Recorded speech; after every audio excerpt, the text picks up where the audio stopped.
네, 안녕하십니까. 오늘은 한 두 달에 이어서 이제 본격적으로 이제 등록이 됐고요. 이 총선 후보들이 29일부터 선거법이 좀 바뀐 거죠. 이게 등록하고 지금 이제 며칠 있다가 29일부터 본격적인 개시입니다. 그래서 13일간의 열전을 치르고 14일째인 4월 11일날 투표를 하게 되어 있는데, 이제는 그 본격적인 전망에 대해서 한번 이야기를 해보고자 합니다. 오늘 사회 우리 김만우 박사님은 갑작스런 일정으로 해서 어쩔 수 없이 제가 사회를 보게 됐습니다. 오늘은 여야 전열 구축 관련 총선구도 이슈, 그리고 전망, 대선 주자들이 이번 총선에서의 어떤 행보, 총선 이후의 전국 변화 가능성, 이렇게 크게 5가지 정도를 보고 이야기를 나누었습니다. 그러면 현재 여야 전열 구축은 이번 공천 과정을 통해서 전열 구축을 했는데, 이 구축에 대한 좀 평가는 어떤지 전반적으로 고 박사님부터 먼저. 네, 이제 공천 이제 선거전 전반전이 끝난 거죠. 공천이 끝났으니까. 새누리당이 정책 쇄신, 인적 쇄신하고 당명 바꾸고 뭐 이러면서 꽤 한 것 같습니다. 그리고 공천 후유증도 최소화시키는 데 성공했고요. 막판에 부적격자 공천이 일부 있어서 후보 교체하는 소동을 좀 겪었습니다. 그래서 유종의 미를 거두지는 못했지만 나름대로 여러 가지 어려운 여건을 감안하면 선전했다 이렇게 평가됩니다. 그것들이 그런 평가들이 새누리당의 지지율 상승으로 나타났을 거예요. 그래서 한 두 달 전, 석 달 전만 해도 굉장히 암울하게 선거를 전망하던 새누리당이 조금 좀 기운들을 차린 것 같습니다.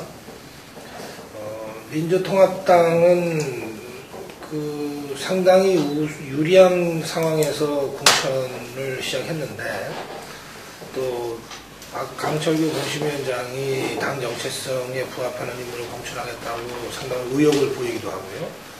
그런데 막상 1, 2, 3차 공천에서 현역 의원 한 명도 탈락하지 않고 지분 나눠먹기 공천처럼 비춰지는 바람에 처음부터 감동을 주는데 실패했습니다.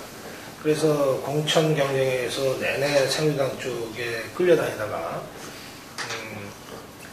결국은 이제 그 과정에서 이제 임종석 사무총장 건이라든지 이런 악재들이 조기에 해소되지 않고 부담을 주는 바람에 하락세를 면치 못했죠. 막판 반전 카드가 있었던 건데요. 그래서 야권 단일화를 타결하고 그러면서 막판 반전을 할 기회가 있었는데, 막판 단일화도 결국은 이정희 대표의 사퇴로 마무리된 경선 과정에서의 거짓 답변주도 이것 때문에 상당히 빛이 가려버렸습니다.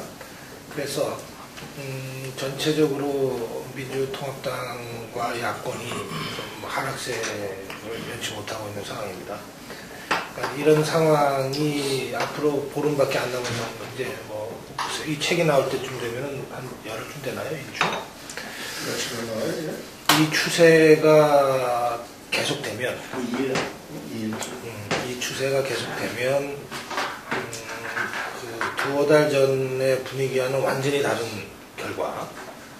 그러니까 두어 달 전에는 민주통합당은 과반, 새누리당은 100석 이하 이런 얘기들까지 있었는데 전혀 다른 결과가 나올 것 같다. 어느 쪽이 일당을 할지가 우리무중인 상태고, 어느 쪽이 하든 2등과 5석 안팎의 초접전을 벌이지 않을까. 근데 이 추세가 유지된다면 새누리당 쪽이 일당할 가능성이 좀 더 높지 않냐, 그런 생각을 하고 있습니다. 네. 유 박사님. 새누리당하고 뭐 민주당하고 간격은 많이 좁혀진 것 같아요. 그동안의 이제 과정에서 새누리당 같은 경우는 상당히 좀 그 결속력이 좀 이제 다져지는, 그러니까 박근혜 위원장을 중심으로 해가지고 박근혜 위원장이 진두지휘하면서 결속력이 다져지는, 그리고 앞으로 이제 그 박근혜 효과에 이제 큰 기대를 걸고 있는 뭐 이런 상황이고, 그래서 반면에 민주당 같은 경우는 지난 한 달 동안 거의 뭐 지지율을 글쎄 말아먹었다고 표현해도 지나치지 않을 정도로 공천에서의 여러 가지 문제들, 그리고 또 그 야권 연대 문제, 그 관악을 문제에 대한 좀 미숙한 대응. 그러니까 왜 미숙한지 뭐 이제 뒤에서 이제 얘기할 기회가 뭐 있으리라고 보고요. 그래서 그 야권 연대 그 균열 문제도 사실 결국 통합진보당에만 상처를 준 게 아니라 자기들의 한테도 결국은 이제 상처로 이제 나올 거라는 거 예상해 볼 수가 있고, 그래서 아무튼 그 민주당 같은 경우 지지율 하락 속에서 새누리당의 맹추격을 이제 활용을 하는 이런 상황을 맞았고, 그래서 아마 간격은 이제 많이 좁아졌다고 봐요. 이제 현재 상황 놓고 봤을 때. 그래서 저는 그런 예상컨대 아마 그 두 당 사이의 그 최종적인 이제 그 차이가 아마 그 10석 이내로 뭐 두 자리 숫자까지 가지는 않을 것 같다 하는 그런 이제 판단이 들고, 그럼에도 여전히 제1당은 민주당이 될 가능성이 크지 않겠는가 이제 그렇게 봅니다. 그 이유는 물론 이제 영남에 그 의석이 이제 많은 면도 있지만은 기본적으로 결국 이제 수도권에서는 최대 승부처가 된 이제 수도권에서는 그래도 선거 전에 들어갔을 때는 다시 정권 심판론이 그래도 먹혀들지 않겠는가. 그래서 지금 수도권 지역에 그 접전 지역이 많이 늘어났지만은 그 접전 지역들 같은 경우 야당 쪽으로 좀 넘어갈 가능성이 좀 크다. 그래서 저는 아마 두 자리, 한 자리 숫자 정도의, 한 자리대 정도의 이제 차이가 되겠지만은 제1당은 이제 민주당으로 가고, 그 다음에 바짝 추격해서 새누리당이 가고, 그리고 저는 통합진보당 같은 경우는 상당히 이번에 약진을 하지 않겠는가, 과거에 비해서 그렇게 좀 봅니다. 일단 단일 후보로 나가게 된 숫자가 전국에서 지금 27개인가 그렇죠. 상당히 이제 그 절호의 이제 기회를 맞았고, 특히 저는 정당 투표에서 이번에 그 민주당 지지층 쪽에서 통합진보당을 정당 투표에서 찍는 층이 좀 상당히 있을 거로 좀 예상을 해요. 이번에 1년의 과정에서 특히 그 이정희 대표의 사퇴까지 포함해서 민주당에 대한 불만, 야권 지지층 내에 일각의 불만이 상당히 고조된 상태고, 그게 아마 정당 투표에서는 통합진보당을 찍는 그런 분위기가 일정하게 확산이 되면서 그래서 아마 통합진보당은 원내 교섭단체 확보까지는 가능하지 않겠는가, 약진을 좀 하지 않겠는가, 저는 그렇게 봅니다. 네, 우리 대표님. 2개월 전을 돌이켜보면, 민주통합당은 지지율이 거의 40%에 육박했었고요. 새누리당은 30%에도 미치지 못할 정도.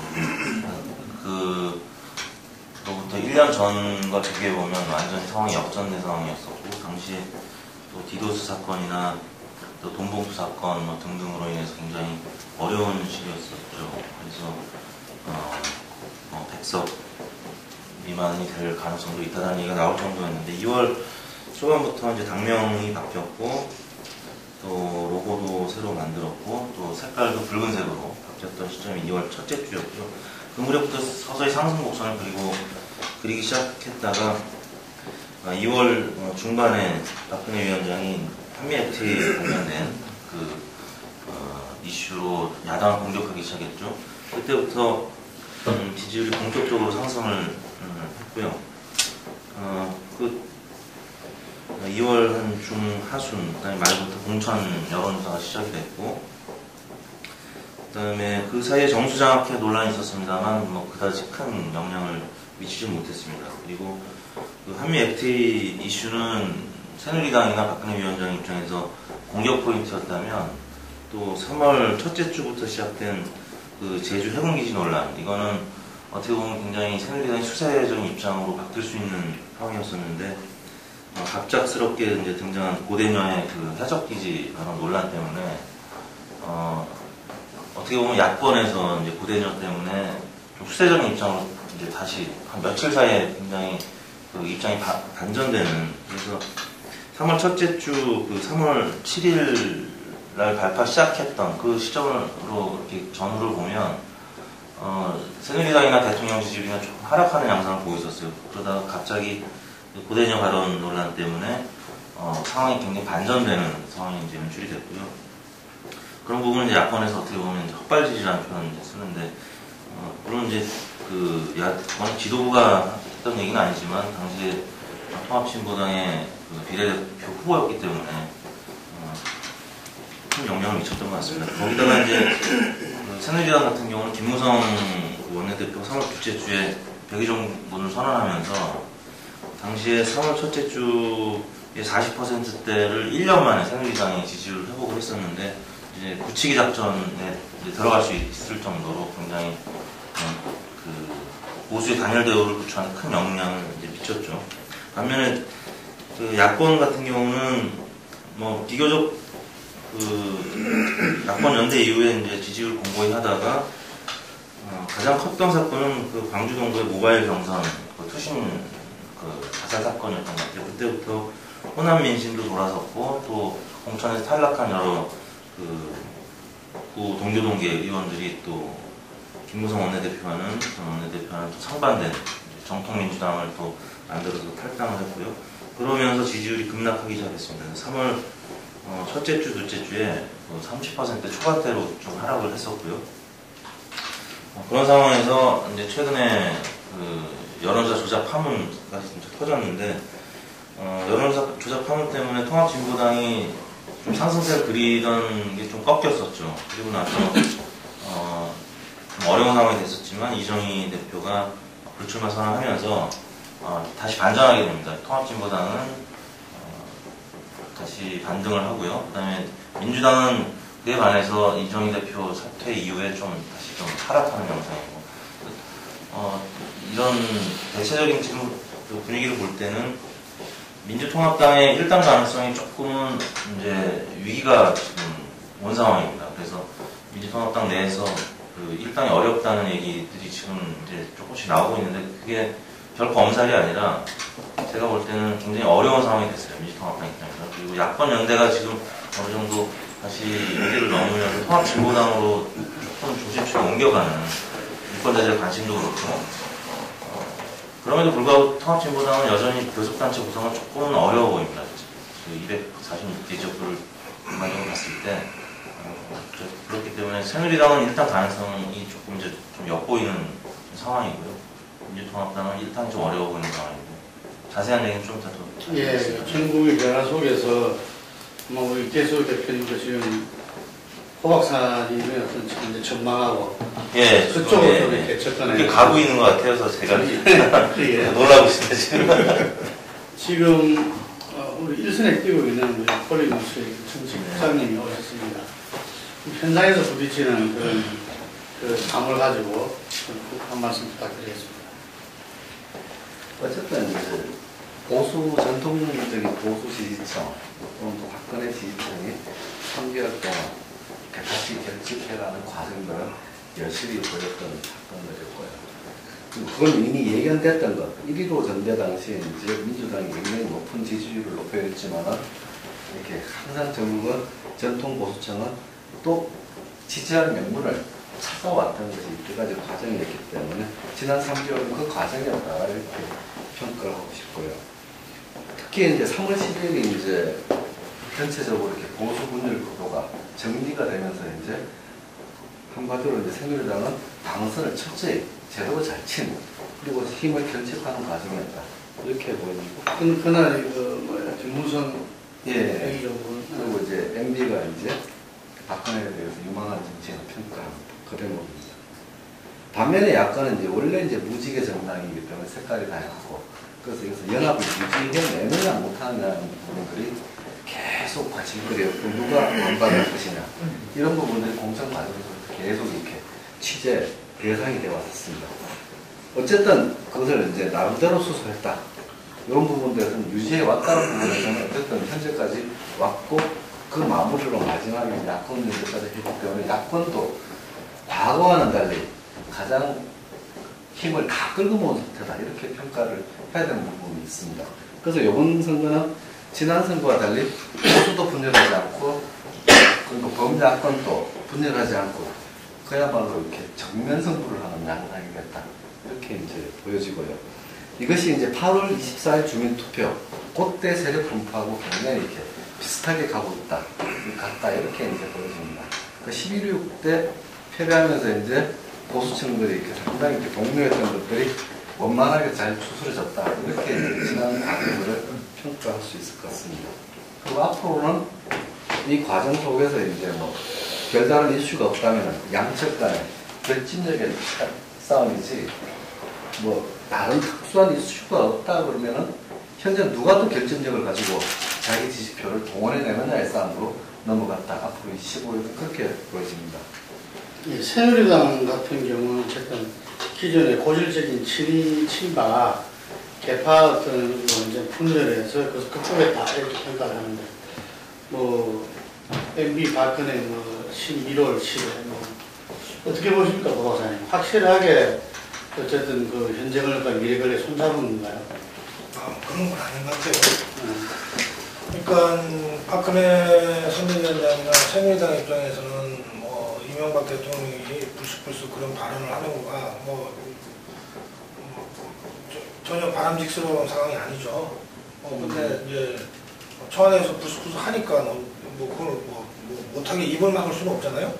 그런 것이고 제 느낌으로는 대통령이 발언할 때마다 그게 뭐 새누리당한테 뭐 표가 더 모이는 것이 아니라 오히려 박근혜의 공동 책임론, 새누리당 공동 책임론의 근거가 되고 있기 때문에 부담이 쌓이고 있다 이렇게 봅니다. 그래서 저는 무슨 이명박 대통령과 박근혜 선대위원장이 손을 잘 잡아서 범여권이 동료가 정리됐다 이렇게 보지 않고 이건 거의 100% 박근혜 선대위원장의 정치력으로 만들어낸 거다 이렇게 봅니다. 김무성이 예컨대 백의종군 선언했는데 무슨 이명박 대통령 측으로부터 무슨 제안을 받고 무슨 뭘 설득을 당해서 그랬을 것 같지가 않습니다. 김무성 의원이 이명박 대통령을 뭘 무서워하겠으며 또 그쪽으로부터 뭘 받을 수 있겠습니까? 받는다 치면. 그러니까 그런 것이 아니라는 거예요. 청와대에 보이지 않는 분이 뭘 무슨 친이계를 주저앉혔다고 저는 전혀 그렇게 생각하지 않습니다. 각자가 알아서 판단하는 거죠. 각자가 알아서 판단하는데 지금 상황에서는 일단 대세에 순응하고 당의 총선 승리, 대선 승리를 위해서 노력하는 것이 이후에 자신의 정치적 행보에 도움이 된다고 판단해서 알아서 주저앉는 겁니다. 근데 그것이 그렇게 계산을 할 때 이 상대가 박근혜이기 때문에 계산이 금방 나오는 거죠. 이를테면은 새누리당의 후보인데 공천에서 탈락을 해서 내가 탈당 무소속 할 경우에 그 맞서야 될 상대가 박근혜란 말이에요. 근데 그게 대구 경북에서 그러면 그것이 갖는 의미가 뭐냐? 그렇게 싸웠을 때 어떤 결과가 나오겠느냐? 안 하단 말이에요. 그러니까 이렇게 합리적 계산으로 주지 않는 겁니다. 저는 그것이 이제 박근혜 힘이 그렇게 정리했다고 보는 거죠. 또 박근혜 힘이 그 국민 생각을 완전히 쪼그라들게 만들었다고 보는 거죠. 그런 점에서 저는 이 박근혜 대 이명박 간의 무슨 그 연합구도라고 하는 개념은 이 공천 국면에서는 들어설 자리가 없다. 그렇게 보고 있습니다. 중요한 문제죠. 현장에서는 어떻게 보십니까? MB가 이제 박근혜 위원장하고 이 대통령하고 이렇게 조금이라도 이렇게 공동 보조를 취하면은 여론조사를 나오면은 거기 여론조사가 올라갑니다. 그러니까 박 위원장님이 뭐 하겠다는 게 그런 거 떠나서 박 위원장님하고 MB하고 이렇게 같이 간다라는 모양새로 나오면은 수도권 지역, 이쪽 지역, 여타 지역에서 박근혜나 새누리당 지지가 올라가는 것도 사실입니다. 그러니까 이런 부분들이 쭉 있어 왔기 때문에 박근혜가 정치력으로 해결했던, 아니면 이명박 대통령에게 이제 박근혜 손을 잡았던, 어쨌든 협력 구도로 비춰지는 것은 이제 어쩔 수 없는 것 같습니다. 특히 이제 3월 12일 이제 진행된 공천들에서 이렇게 여러 분들, 그러니까 박승규 차관이라든가 여러분들이 이렇게 친이계들이 이렇게 많이 또 살아남았어요. 그리고 그런 부분하고 같이 연결해서 이렇게 봤을 때 현재땅 서로 이렇게 많이 이렇게 오간 것 아니냐. 특히 이달군 수석이 뭐 문자 메시지까지 오가고 뭐 이런 부분들이 다 이제 하나가 정리되면서 이제 MB하고 박근혜하고는 뭐 같이 가고 있다. 이렇게 정리가 되고 있는 상황입니다. 어떤 면에서는 이 청와대에서 좀 자생적으로 어떤 그런 걸 했다는 거지, 그게 한계감은 아니었다 볼 수도 있겠네요. 아직 그것은 드러난 바는 없습니다. 다들 추측속으로 그렇게 하고 있죠. 사실 그 문제, 여권의 분열력은 사실 뭐 박근혜 위원장의 선택에 달려 있었던 문제였던 것 같아요. 그 점에 관해서는 뭐 MB와 이제 수동적인 입장일 수밖에 없고, 박근혜가 어떤 전략으로 가느냐, 차별화를 극대화시키는 거로 갈 거냐, 아니면은 갈등을 최소화시키는 거로 갈 거냐. 근데 후자를 이제 택했단 말이에요. MB하고의 갈등을 최소화시켜서 보수 진영의 분열을 이제 좀 막는 이런 전략적 선택을 했는데, 그게 어느 정도 좀 주요했다고 봐요. 그래가지고 범 여건의 어떤 분열을 지금 막은 상태에서, 그리고 내부적인 결속력을 유지하는 상태에서 선거를 치를 수 있는 단계로 들어갔고, 그 결속력 면에 있어서는 민주당 같은 경우는 상당히 이제 대비가 된다고 할 수가 있겠죠. 한명숙 대표가 그동안의 과정에서 어떤 그 당내 각 계파를 아우르면서 어떤 자기 중심을 잡으면서 조정의 리더십 이거를 전혀 보여주지 못해가지고, 그래서 그 공천 과정에서 결국 계파 간의 어떤 갈등, 이런 것이 당장 선거를 앞두고 분출은 안 됐지만은 지금 속에 쌓여있는 상태에서 어떤 그 당의 어떤 결속력 같은 거가 지금 원활하게 유지가 되는 어려운 상황에서 선거를 치르고, 더군다나 그 야권 연대도 간신히 복원은 됐지만 그 과정에서 역시 그 바닥의 어떤 그 움직임들, 그 양 두 당의 그 지지층들 사이의 어떤 균열, 이런 문제를 또 새롭게 남겨놓은 이런 이제 상태이기 때문에 그 전체적인 선거를 치르는 그 결속력 면에 있어서 두 당이 좀 이제 그 상당히 좀 차이를 드러냈다는 얘기를 할 수가 있겠고, 앞으로 이제 남은 선거 기간은 저는 이제 그렇게 이제 봅니다. 아마 나올 수 있는 그 변수는 아마 어지간히 이제 좀 나오지 않았는가. 앞으로 이제 남은 기간 동안 뭐 돌발 변수만이 뭐 있다면 있을까. 어느 정도 제기될 그 이슈들, 뭐 변수들 이런 거 나올 건 어지간히 좀 나온 것 같고, 그렇게 보면은 결국은 지금의 흐름이 유지되는 위에서 다만 이제 앞으로의 이제 싸움은 새누리당에서 노리는 박근혜 효과, 그리고 야권에서 노리는 지금 야권 연대의 시너지 효과, 이거 사이에 이제 결국 이제 대결이 아니냐 이렇게 이제 예상을 해요. 그래서 근데 그렇게 봤을 때는 저는 아까 그 상당히 이제 근접을 했는데, 그래도 이제 야당 쪽으로 이제 그 일당을 이제 얘기를 했던 거는 그런 겁니다. 그러니까 결국 수도권이 이제 승부처가 이제 될 텐데, 수도권에서 아무래도 박근혜 효과가 발휘하는 힘보다는 결국은 그 이제 야권의 당 후보가 갖는 어떤 효과, 이런 것이 수도권 그 특성상 조금 더 먹혀들지 않겠는가.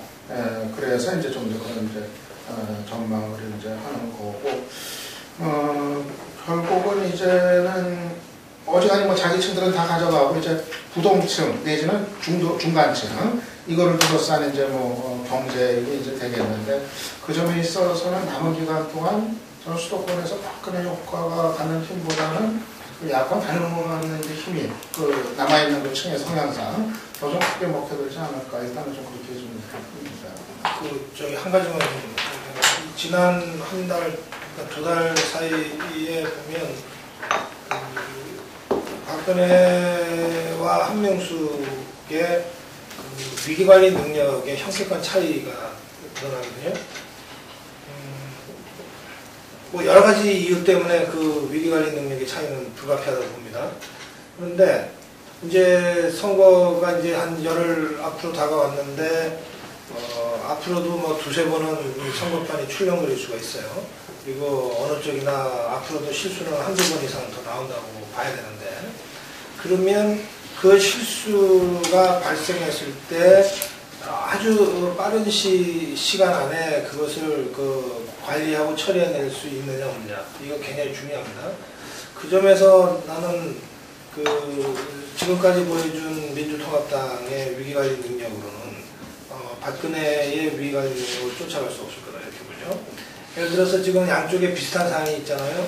허태열 의원의 동생이 5억을 받았다. 그 다음에 한명숙 대표의 채취권이 2억을 받았다. 이게 사실로 드러나는 순간 바로 조치를 취해야 되는데 지금은 아직 사실관계가 확실치 않기 때문에 보고 있는 겁니다.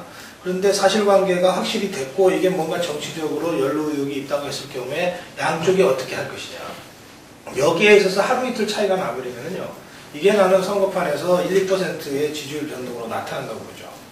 그런 점들까지를 염두에 두고 상황을 좀 봐야 되지 않냐.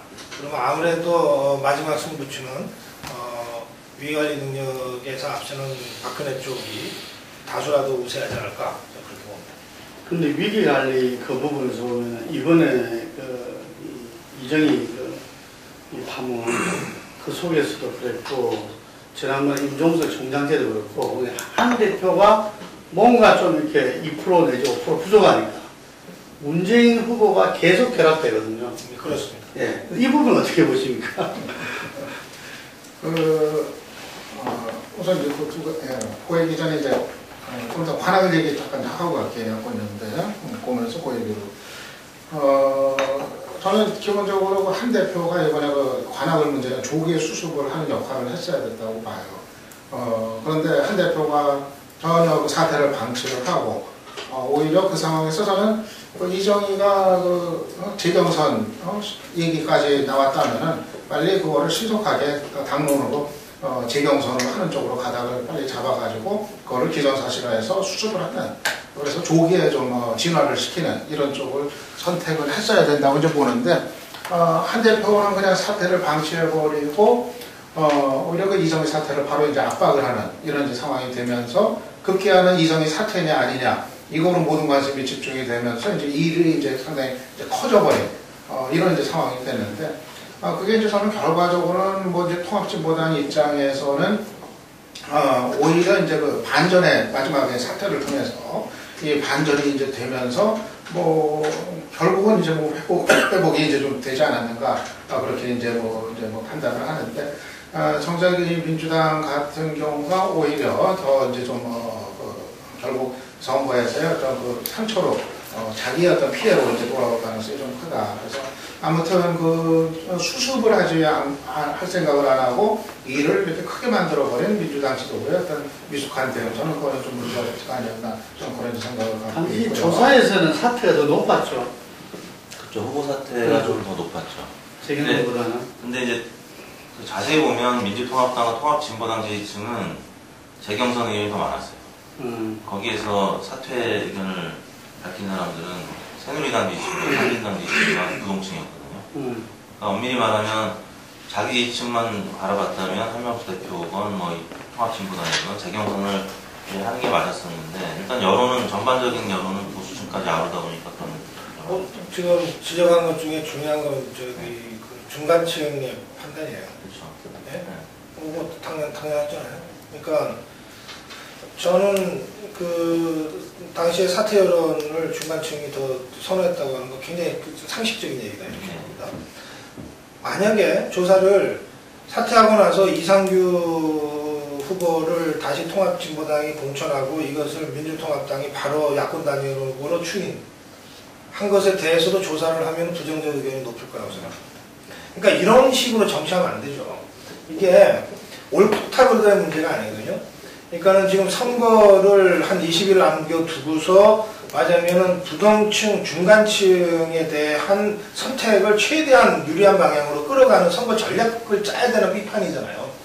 그런데 당장 조사에서도 사퇴 의견이 높듯이 그 중간층, 부동층의 그러한 요구를 지금 완전히 외면하고 지금 판을 지금 짜고 있는 거거든요. 그러니까 이런 식으로 그동안 해왔다는 거예요. 뭐 앞으로도 유사한 사례가 뭐 없겠지만 공천 관련은 끝났으니까. 그러나 위기가 발생하면 과연 수습할 능력이 있겠느냐. 위기는 꼭 온다고 봅니다. 저는 한두 건은 어느 쪽이든 간에 한두 번의 위기는 올 수밖에 없는데 과연 그 위기 대처를 제대로 할 수 있겠느냐에 대해서 제가 좀 부정적이라고. 여야의 지금 지도부를 대비해 봤을 때 상당히 새누리당에 비해서 야권은 지금 상당히 불안하다. 좀 대처능력이 떨어진다. 이런 부분들이 이번 선거에 큰 변수가 되지 않겠다 이런 말씀이신데 어떻게 보십니까? 그건 맞습니다. 기본적으로 이제 중앙당 차원에서 배치하는 능력은 새누리당이 압도적으로 우세하다. 그런데 이제 새누리당은 탑다운식이라는 약점이 있습니다. 그러니까 지역선거 판을 다 박근혜 위원장이 개입을 해야 됩니다. 이건 굉장히 위험한 수도 있습니다. 근데 야권은 손발이 안 맞는 상황에서 각 문재인, 이해찬, 각 지역별로 포스터들이 있어가지고 이쪽에서 이제 상당한 세를 이렇게 유지할 수가 있는 또 장점이 있습니다. 이것은 어느 쪽이 더 낫다, 못하다라고 이렇게 말하기는 좀 애매한 상황입니다. 지금 아까 먼저 잠깐 아까 그 문재인 말씀하셨는데 네. 지금 문재인이 2번 출결했잖아요. 네. 이게 부담 물론 해결하고 들어갔죠. 그런데 부담도 안게 된 겁니다. 그러니까 이제 한 번 더 비슷한 상황에서 또 출격하면 정말 이제 이건 문재인 당이라는 소리 나옵니다. 투수 막아야 그래서 이건 문재인한테도 결코 좋지 않은 상황이다. 그러니까 지금 민주당의 리더십의 문제는 앞으로 좀 두고두고 문제가 될 것 같아요. 그래서 당장의 총선 기간에 정말 좀 위기가 이제 또 발생할지 어쩔지 그거는 좀 지켜봐야겠지만 서로 이번에 그 총선 기간을 이제 뭐 어떻게든 이제 총선이 끝난다 하더라도 뭐 민주당이 지금 뭐 이기든 또는 뭐 지든 간에 그 결과에 상관없이 대선을까지 가는 과정에서 이게 심각한 문제가 될 수밖에 없는 거고 지금 과연 한명숙 리더십 가지고 대선까지 갈 수가 있겠는가. 아마 총선 끝나면은 이기든 지든 그동안 쌓여있던 분출이 각 계파로부터 다 분출이 이제 될 거고 그래서 민주당 같은 경우는 당장 아마 그 권력 투쟁의 문제로 넘어갈 수밖에 없지 않겠는가 이렇게 이제 좀 예상이 들어요. 지금 그러니까 이제 어떻게 보면은 지금 이제 남은 기간 선거라는 게 어차피 이제 한명숙제를 이렇게 이제 가는 건데 다른 대책은 없는 거니까. 근데 그러니까 거의 뭐 한명숙 대표가 아무런 역할을 거의 못하는 상태에서 정권 심판원에 그나마 그냥 엎혀가지고 가는 좀 이런 형국이라고 이제 얘기할 수가 있을 것 같아요.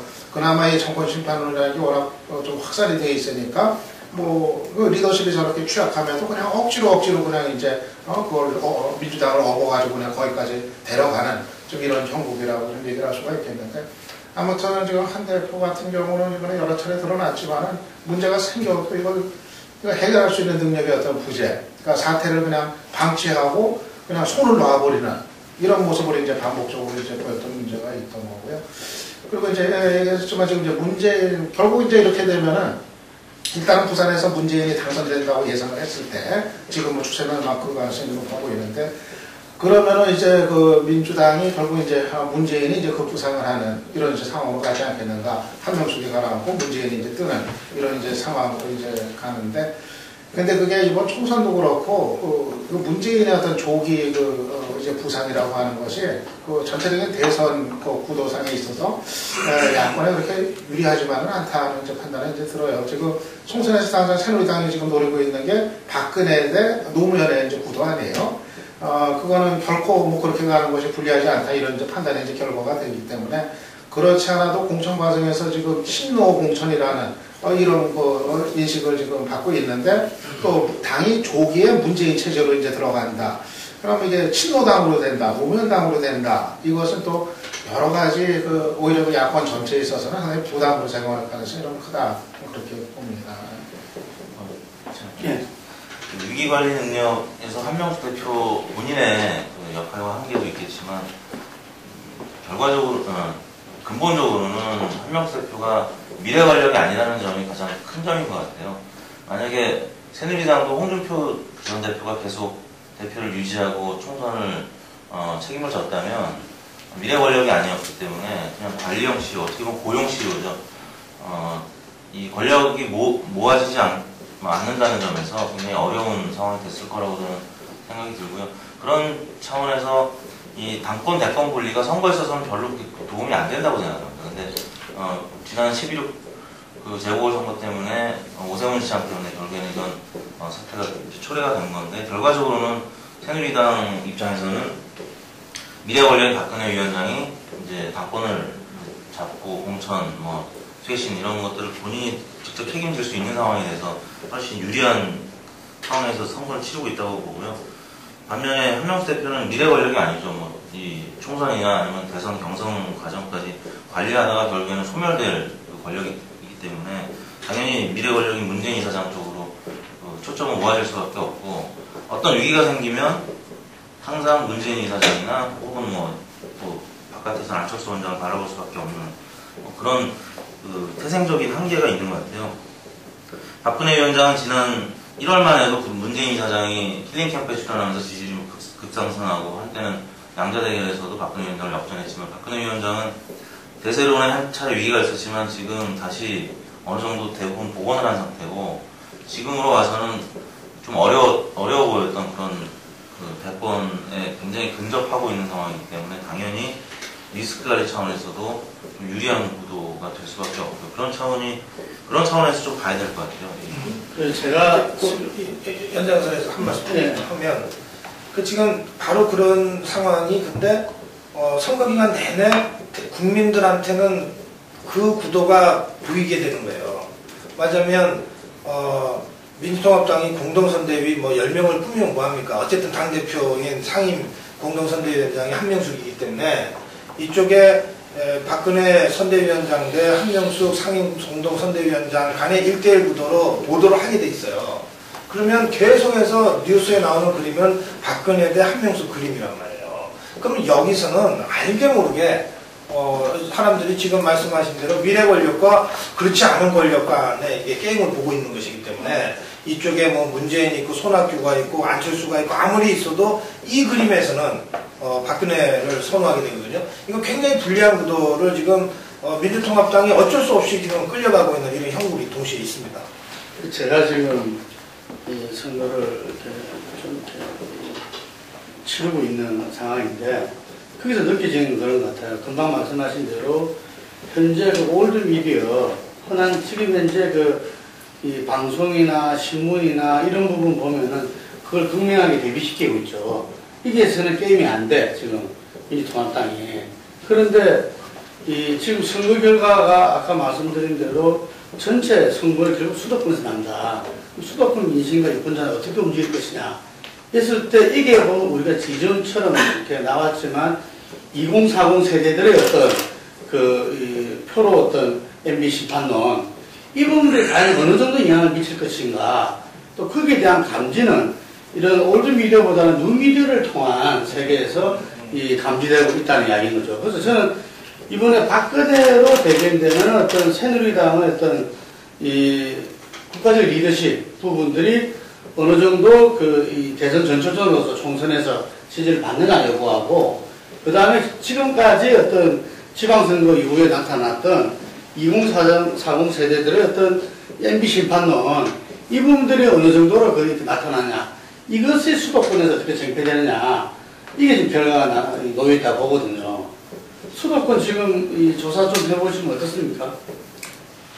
서울 같은 경우는 굉장히 팽팽한 상황이에요. 팽팽한 상황이고. 팽팽하다는 게, 옛날에 48석에서 40대 8까지도 예측을 한 것이, 이게 반반이라는 겁니까? 어떻게 하는 겁니까? 팽팽하다는. 새누리당과 민주당의 지지율은 팽팽하지만, 거기에 지금 야권 연대를, 지금 한 통합진보당이 10% 가까이 지금 지지율이 나오고 있기 때문에, 서울에서는 좀 불리한 겁니다. 그래서 48석 중에서 잘해야 20석이고 한 15석 정도에서 20석 사이가 될 것 같고요.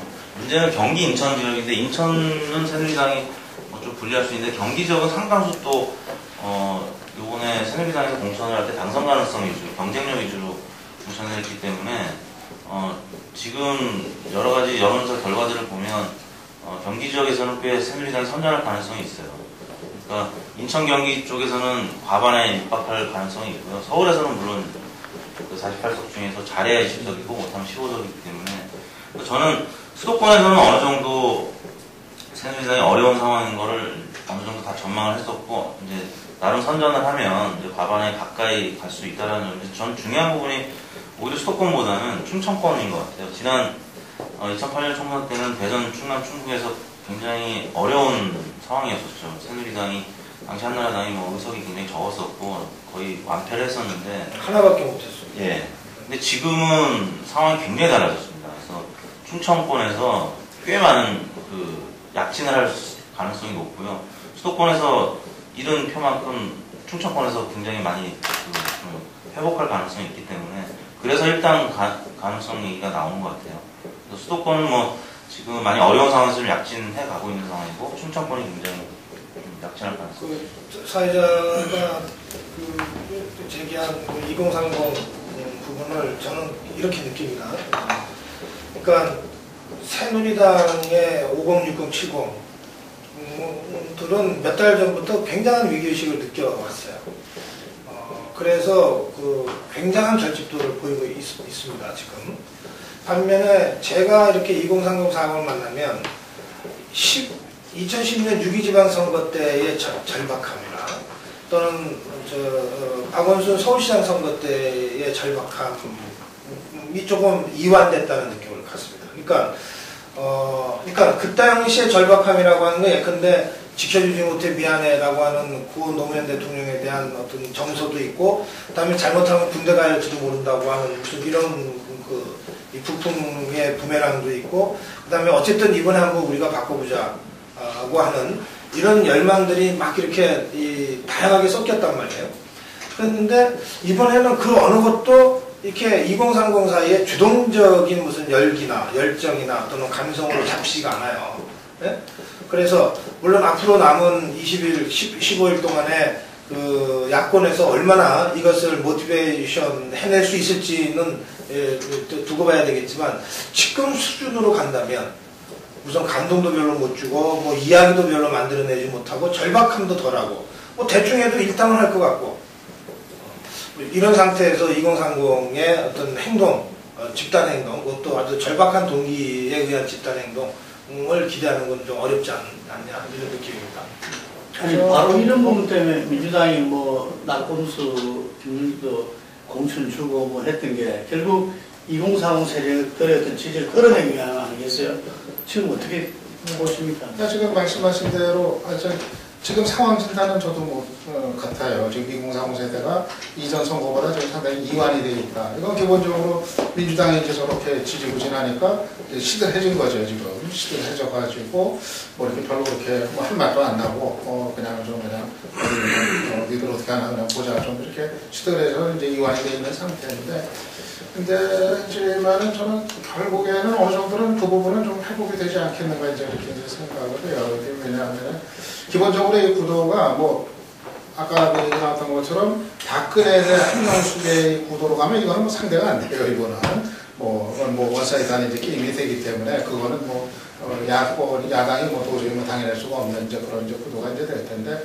근데 결국은 저는 그거가 아니라 결국 박근혜 대 2040의 어떤 대결로 이제 가지 않겠는가 최종적으로는 이렇게 봐요. 그러니까는 정권 심판의 의사를 갖고 있는 생각을 갖고 있는 2040 세대의 그 기본적인 이제 흐름 심판론에 입각한 그것이 지금 이완은 되기는 했지만은 여전히 좀 유효하다는 이제 생각을 가져요. 12월에 대선이 여전히 뭐 남아있기 때문에 이게 그때까지는 이제 하나의 어떤 큰 흐름으로 지금 이미 가고 있는 거기 때문에 이거 자체가 뭐 뒤집어지거나 꺾이거나 심각하게 이완이 되거나 이런 이유는 지금 뭐 없다. 그러니까 한명숙 때문에, 한명숙의 어떤 그 취약함 때문에 그것이 뭐 이렇게 또 크게 수정이 되거나 이런 문제는 좀 아니다 생각이 들어서, 저는 오히려 지금의 상황이, 근접이 됐기 때문에 이것이 어떤 그 야권의 위기, 호소, 이런 것이 2040 세대들한테 갈 수 있는 이런 이제 상황이고, 그리고 일단 야권연대 어떤 복원의 효과는, 그 시너지 효과는 앞으로 남은 선거전에서 일정하게 좀 나타나리라고 봐요. 뭐 예를 들면 이정희가 여기저기 이제 다니면서 또 이제 뭐 유세를 한다든가, 또 뭐 등등의 여러 가지 장면들을 이제 있을 수가 있기 때문에, 저는 이것이 한명숙을 대입하면 이게 답이 안 나오는데, 박근혜 효과에 대해서 2040 세대의 어떤 또 2040의 반란, 이게 여전히 유효한 대결 구도가 이제 될 테니까 저는 수도권에서는 좀 그게 좀 많이 영향을 주지 않겠는가. 조금 반론인데 이런 겁니다. 그러니까 이정희 대표가 어제 사퇴를 하고 그러면 저는 관악을에 공천을 하지 말았어야 된다고 생각합니다. 왜냐하면 이게 자기 잘못으로 어쨌든 후보직을 사퇴를 한 거기 때문에 거기다가 논리적으로 그러죠. 예, 그러니까 새누리당 그렇게 하거든요. 새누리당은 그 무공천 지역이 여러 군데 있습니다. 그래서 그런데 여기서 사퇴를 하고 나서 그 당의 그 후보를 공천을 했고 바로 이 사람을 단일 후보로 이렇게 해버렸으니까 이 지역은 이기긴 이기겠죠. 이상규 후보가 이기겠지만 그러나 2030뿐만 아니라 뭐 하여튼 중간층까지 포함해서 국민들 입장에서는 뭐 감동이 없어요. 사퇴를 했는데. 그러니까 이정희라고 하는 그 상징성 큰 정치인이 말하자면 눈물을 흘리면서 사퇴를 하지 않았어요. 그 가슴 뭉클한 광경이란 말이에요. 비록 뭐 보좌관의 잘못이었다 하더라도 정말 아깝다. 저 사람이 저렇게 지금 꺾일 사람이 아닌데 힘내라 이정희. 이런 정서가 만들어질 수 있었단 말이에요. 근데 느닷없이 이상규 후보가 공천이 되니까 힘내라 이정희라는 말을 하기 그런 거예요. 그렇잖아요? 그러니까 이런 것들이 제가 보기에 2030-40에 대한 전략적 접근이 안 돼 있는 겁니다. 제가 보기에는. 또 바로 이 이정희 대표가 지금 공동선대위원장이 됐잖아요. 사실은 자기가 경선 과정에서 어쨌든 잘못이 있어서 후보 사퇴를 한 사람이 공동선대위원회의 위원장 자격으로 다른 후보들을 지금 유세를 하러 다닌다는 것 아닙니까? 그러면 거기서 무슨 감동이 만들어질 수 있을까? 저는 이 경우에는 정말 백의종군해야 된다고 생각하거든요. 그래야 이정이 나온 거죠. 근데 지금 말하자면 이정희가 갖고 있는 그 진정성 이런 것들 있잖아요. 저는 이정희 대표를 굉장히 높게 평가를 합니다. 지금도. 적어도 다음 정도 되면 굉장히 강력한 대선 주자가 될 수 있는 사람이라고 생각하는데 이 야권 단일화 과정에서 말하자면 이정희 대표가 아니라 이런 사력 입지 못한 이런 이 선택들 때문에 굉장히 상처를 많이 받았어요. 저는 지금 이 상태에서 자기가 후보 사퇴를 하고 난 다음에 공동선대위원장 자격으로 전국을 다니면서 유세를 하면 저는 이를테면은 지지도 없겠지만 동시에 야단도 많이 맞을 것 같습니다. 비판도 많이 받을 것 같아요. 무슨 낯으로 와서 하냐 이런 얘기 나올 수 있단 말이에요. 그래서 저는 2030-40이 그렇게 간단한 사람들이 아니라고 보는 거죠. 다 나름대로 개성도 있고 자기 판단도 있고 또 그러나 그보다 더 중요하게 어떤 동시대와 동세대적인 어떤 이 감성 같은 것들이 있는데 저는 이번에 그 이정희 대표의 선택이 보여준 그 판단이 2030-40과 나는 맞지 않는다 이렇게 보는 겁니다. 또 약간 다른데 저는 낙검수의 그 김용민 씨가 그 정동주 지역구에 공천을 받아서 출마한 것이 뭐 꼭 그게 득이 될지 잘 모르겠어요.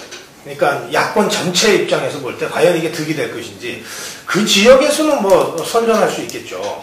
그런데 그러면 이게 그 1000만 명을 넘는 낙검수의 청취자들 를 그러면 투표장에 가게 할 것이냐 이건 좀 난 다른 문제라고 보거든요. 그리고 예컨대 이 과정에서 이를테면 이게 무슨 감동적인 스토리로 설명하기가 어렵단 말이에요. 응? 정동주 지역구에 김용민이 공천 받았다고 하는데 무슨 감동 스토리가 있어요. 감동적 스토리보다는 오히려 비판을 받을 대목들이 훨씬 더 많은 선택인 거예요. 그래서 저는 이게 개개인의 선택을 갖고 뭐라고 그러는 것이 아니라 전체적으로 지금 2030-40을 지금 문제를 제기하셨으니까 이 2030-40이 결국에는 움직일 것이다라고 유 박사는 예측하시지만 저는 이런 대목들 때문에 이 행동의 동기가 굉장히 약해졌다는 거예요. 그래서 앞으로 남은 기간 동안 그런 동기를 적극적으로 부여해낼 수 있는 뭔가 임팩트 있는 이런 상황들이 만들어지지 않으면 60선거나 11월 재보궐선거 수준과 같은 이 2040의 어떤 적극적 정치 행동을 기대하기는 좀 어렵지 않냐. 근데 여기서 한 5%만 덜 가도 사실 슬쩍 뒤집어진단 말이에요. 그런 점으로 저는 보고 있습니다. 그리고 이제 앞에 부분은 제가 조금 이제 좀 판단이 잘 안 달라요.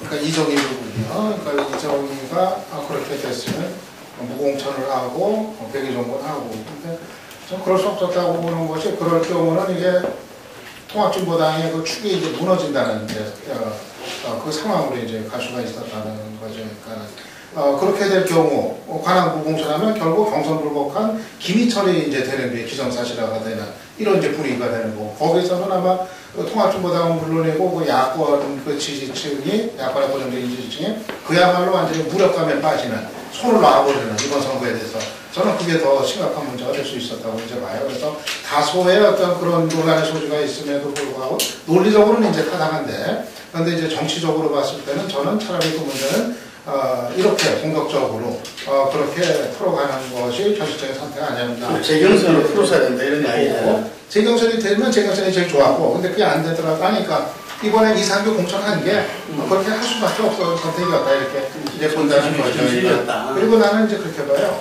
그 사람들은 지금 기억하는 게 중요한 게 이상규가 사퇴했다는 장면 이거가 이제 중요하지 거기에 뭐 이상규라는 인물이 공천이 됐는지 어쨌는지 또는 이정희가 또 공동선대위원장을 맡았는지 어떠는지 저는 그거는 좀 곧 뒤로 묻히는 문제 아니겠는가 저는 이렇게 봐요. 일단은 이정희가 사퇴를 했다는 거, 이 팩트, 이 부분이 지금 강하게 지금 남아있는 거지. 그래서 막상 저는 그게 오히려 야권의 지지층을 이완되지 않게 더 이상 이렇게 결속을 시키기 위해서는 차라리 이렇게 다소의 논란의 소지가 있더라도 필요했다 이렇게 보고 그리고 하나만 낙곰수만 간단하게 낙곰수 부분은 저는 이제 그거는 저도 그 낙곰수는 지금 전국 선거에는 영향이 그 김용민은 아무것도 없는 것 같아요. 내가 보기에는 별로 그러니까는 그야말로 지역 선거 정봉주 지역 이거를 이제 물려받는 이 정도 지금 아주 국지적인 지역적인 의미지 뭐 그게 지금 전국적인 선거로 뭐 관심을 받고 있는 것도 아니고 더